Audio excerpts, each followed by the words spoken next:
Joining us now from Washington, D.C. for analysis of the growing tension between the U.S. and Iran is Suzanne Maloney, Deputy Director of the Foreign Policy Program at the Brookings Institute.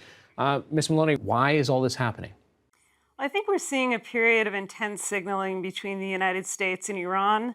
This comes coinciding with the one-year anniversary of President Trump's decision to exit the Iran nuclear deal, and with the decision to ramp up pressure on Iran with an effort to try to drive Iran's oil exports down to zero. There appears to be at least a very public effort to try to bolster the American troop presence. But I think in reality, this is very much in line with our standard posture. And really what's important is the public signaling that's going on rather than the military maneuvers. In that signaling, you kind of see an escalation of rhetoric between the two sides.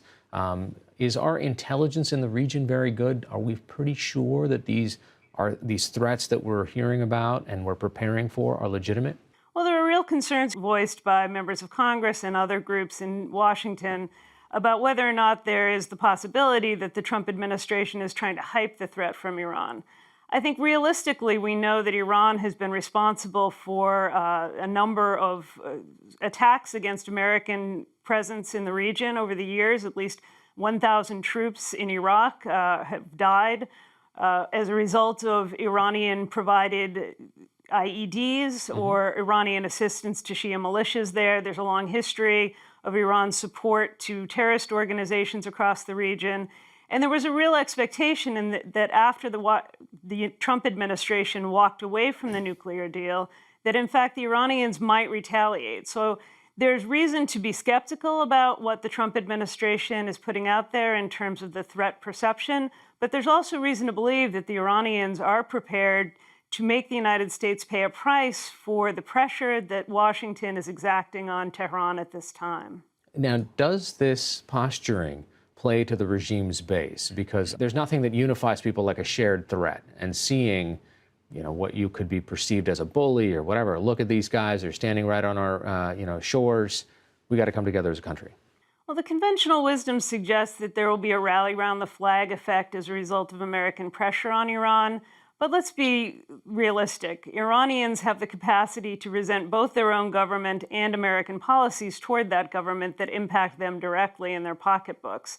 And I think what we're seeing at this time is not, in fact, a sort of movement toward the system on behalf of the population. We're seeing some consolidation of the political elite.